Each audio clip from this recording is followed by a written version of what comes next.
लोक आस्था के महापर्व छठ के इस शुभ अवसर पर मैं सभी गया वासियों को हार्दिक शुभकामनाएं देता हूं। और यह जो पर्व है जो 4 दिवसीय चलता है, आज इसका तीसरा दिन है, जिसमें आज संध्या के अर्घ के साथ ही अस्ताचल भगवान भास्कर और सूर्य को छठ व्रतियों द्वारा अर्घ दिया जाएगा, पूजा की जाएगी एवं कल सुबह उगते हुए सूरज को पुनः अर्घ देकर इसकी समाप्ति की जाएगी। यह जो पर्व है यह अपने आप में एक यूनिक पर्व है जो कि प्रकृति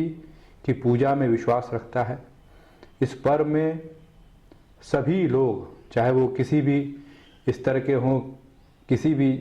जगह से बिलोंग करते हैं, वो सभी बराबर ही के रूप में इस पूरे पर्व को मनाते हैं, जिसमें किसी मिडिल मैन या किसी व्यक्ति की पूजा कराने की आवश्यकता नहीं होती है। लोग सीधे छठी मैया और भगवान भास्कर की पूजा करते हैं। यह बिहार के एक गौरवशाली संस्कृति को भी दिखाता है और यह भी दिखाता है कि किस तरह से यहाँ पर इतने मुश्किल परिस्थितियों का सामना करते हुए भी लोग आगे बढ़े हैं। और इस छठ पर्व में भी यह दिखाता है कैसे 36 घंटे निराजल व्रत रखते हुए छठ व्रती अपने ईश्वर की और प्रकृति की पूजा करते हैं। छठ से ही एक संदेश यह भी जाता है समाज को कि अगर हम चाहें अपनी इच्छा शक्ति से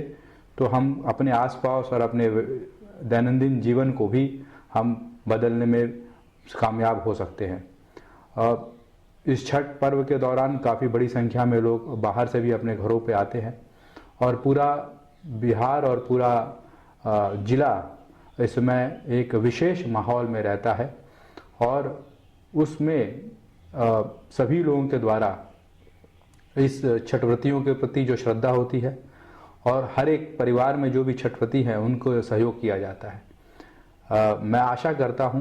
कि यह जो भाईचारे का माहौल है, ये जो सांप्रदायिक सौहार्द है, ये पूरे वर्ष और सब समय ये कायम रहे और इस गया की उन्नति और बिहार की उन्नति में भगवान भास्कर एवं छठ मैया का आशीर्वाद मिले। जिस तरह से छठ सभी बराबरी को रूप में मनाते हैं, उसी तरह से एक विशेष परिस्थिति में हम आज जूझ रहे हैं, जिसको जो चाइना से फैले वायरस जो कि कोविड वायरस है उसकी वजह से है। और इसी वजह से इस वर्ष का जो छठ है वो हमारे लिए और भी ज़्यादा महत्वपूर्ण हो जाता है कि हम किस तरह से सुनिश्चित करें कि जो छठ पर्व हम अपने और अपने परिवार की सुरक्षा के लिए मनाते हैं, उसके बेहतरी के लिए मनाते हैं, उसमें कोई ऐसा हम कदम ना उठाएं, उसमें कोई ऐसा हम कार्य ना करें जिससे कि संक्रमण हमारे और हमारे परिवार तक पहुंचे। और इसी कारण से मैं सभी गया वासियों से अनुरोध करूंगा कि इस छठ पर्व में जहां तक संभव हो अपने घरों में इसको मनाएं और यदि संभव नहीं है तो अपने आसपास जो भी तालाब या कुंड में जहाँ व्यवस्थाएं की गई हैं वहाँ मनाएं। ऐसे लोग जो सक्षम नहीं हैं, ऐसे लोग जिनके पास ऐसी व्यवस्थाएं नहीं हैं, वह नदी घाट पे भी हम लोग व्यवस्था किए हैं, किंतु वहाँ पर सामाजिक दूरी और मास्क का उपयोग जरूर करें। किसी भी परिस्थिति में बच्चों को, मुख्यतः 10 वर्ष से जो कम के बच्चे हैं और बुजुर्ग जो 60 वर्ष से ज़्यादा हैं, उनको घाटों पर ना लेके आएँ। जो कोविड महामारी है वह भी किसी बड़े छोटे को नहीं देखता है। केवल और केवल जहाँ लापरवाही होती है, जहाँ पर जो बेसिक प्रिकॉशन है सामाजिक दूरी का, मास्क का,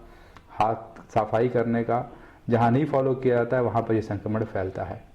हम सब अभी तक सुरक्षित हैं, कहीं ना कहीं हमने उस प्रिकॉशंस को लिया है, इस वजह से हम सुरक्षित हैं। मैं चाहूँगा कि जिस तरह से गया ने